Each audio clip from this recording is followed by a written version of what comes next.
Previously, I spoke of David Hume and his statement that is does not imply ought. He realized that morality is not a factual experience. Rather, it's a certain understanding you have about behavior such that you pronounce some acts should and some acts should not occur. So therefore, you're using a perception of the mind or some kind of theory to make moral judgment.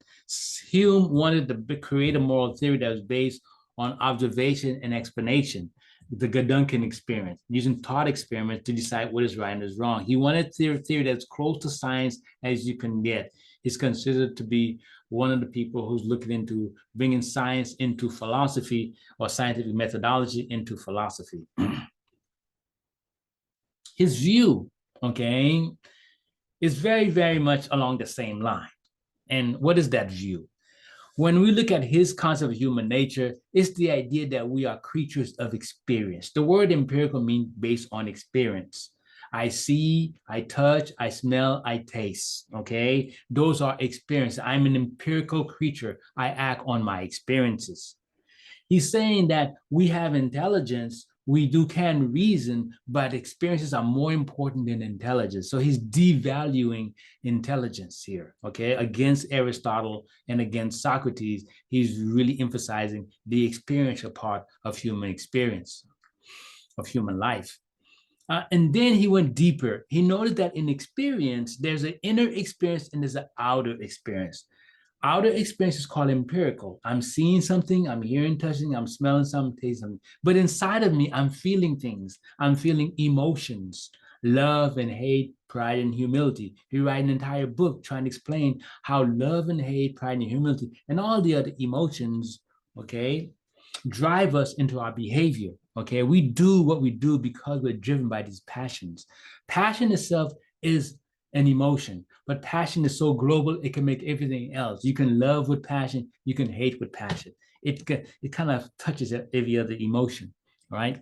But it is an emotion, a standing feeling that drives people to do things in life, right? Furthermore, he realized there is a distinction between pleasure and pain, or he called the bodily pleasures and pain that comes and go.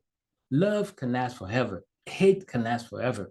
But the pleasure and pain seem to appear and disappear. When you eat something tasty, it tastes good, and then that taste vanishes when you finish eating. By the time you finish, and he argued something else as well. Okay, we experience pleasure and pain or pleasures indirectly in the world. This is empathy. Empathy is the ability to feel things independent of the facts or beyond the facts. We know emotion may reside in us and reside in certain people, but empathy goes beyond that. It's clearly illustrated when you look at movies. When you look at a theatrical performance, a movie, a big screen, you're going to look at theatrical performances even better, right? You look at movies on a big screen, right? The actors are acting, you're hearing the sound. All of a sudden, you, the audience, are feeling panicky. You're feeling happy. You're feeling in some way, in virtue of the actors acting the way they're acting. All right. That feeling, what you're experiencing in those moments, that's Hume said there's a sixth sense there. He called it empathy. Okay, empathy. Like you can see with your eyes, you can feel with something inside of you. Maybe you want to call that the soul. You can feel with your soul, you meant to say. What you're feeling, you do feel it. All right. And it's illustrated by movies, also illustrated by music, because the sound are empirical. You hear the sound, but then you started dancing. Why are you dancing? Huh? Why are you dancing? Because the music is moving you. That is the evidence that support his idea. What he thought was this, all right, because he lived in a time when they had lots of theater. When you go to the theater, live theater, and the people are doing their scene, the actors, the orchestra can convince you that someone is a murderer and someone is innocent. And you feel the evilness in one person and the goodness in the other, okay? They can invoke these in you. He said that in real life, the same thing happened. You can control the environment and highlight it and emphasize and make it very strong to people to feel, but that wouldn't be possible. It was not possible in real life. And the argument is flawless in that sense. It's flawless. Basically, if someone is really, really bad in the world, they ought to be giving off what we call bad vibes, bad feelings. If they're really, really good, they should be giving off good feelings, good vibes. Come on, use words you can understand. When they say good vibe and good bad vibe, you should understand because people talk like that around you. You might talk like that. Formally, we use words approbation, disapprobation. Approbation is feeling morally good. That's the good vibe. Disapprobation, morally feeling bad.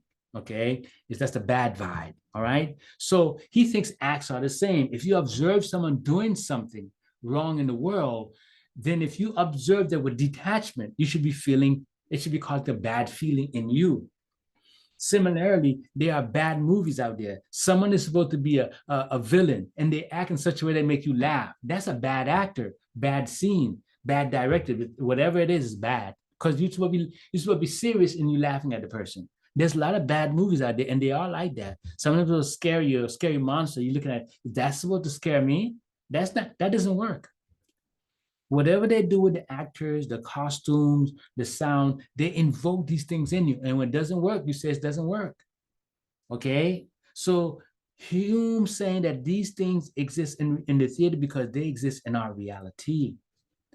And we can use this understanding of the world we live in to create a moral theory. And why would we do this? Because we should pursue our feelings, okay?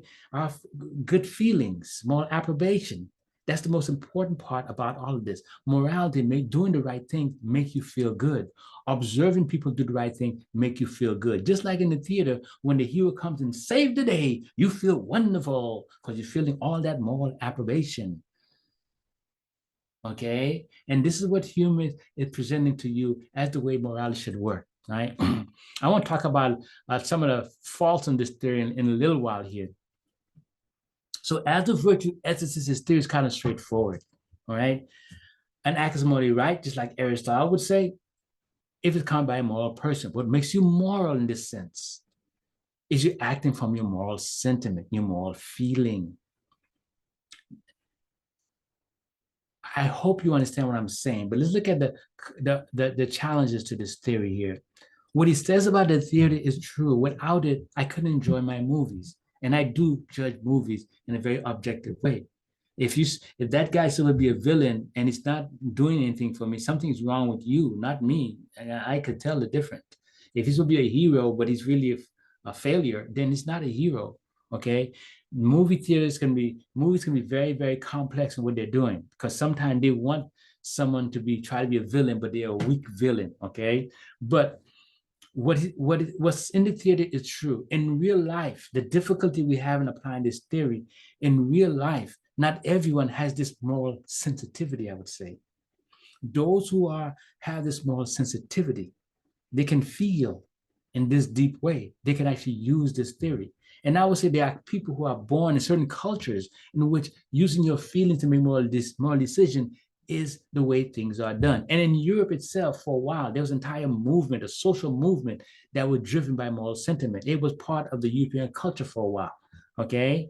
And so now it's more like if people want to use it or not. But in the school system, the college, okay, we're looking at it as just one of the possible ways. But there are people, some of you may use your feelings to make decisions. And in personal relationship, it's the most accepted way to make decisions in personal relationship, a love relationship, a friend relationship. Joy does not steal from Fred. Why? Because that's his friend. He can't even think about stealing from his friend. Okay? He can't even think about it. He sees his friend property there, he goes and protects it, right? The feelings of camaraderie there, the feelings you have toward the person driving doing the right thing. This is an expectation when we're looking at personal relationships. For you too, I'm guessing. Right? What the problem occurs when you're looking at strangers. When you're looking at strangers, we don't appeal to our feelings to make moral judgments. Unless we've seen somebody getting hurt and we may empathize with the person that is wrong and things like that, okay? Then people might think, where's your empathy, all right? But normally we don't go around making decisions based on our feelings. We use character like Aristotle suggests, or primarily people think knowledge, like Socrates say, you know better. You're 25 years old, you know better, that shouldn't be done. All right. And so people generally refer to those ways of looking at morality rather than the feeling, because many people think it is very subjective. All right. But I want to say that the theory is viable and it can work. All right. It's all theories have their challenges. Socrates has challenge in trying to figure out the knowledge.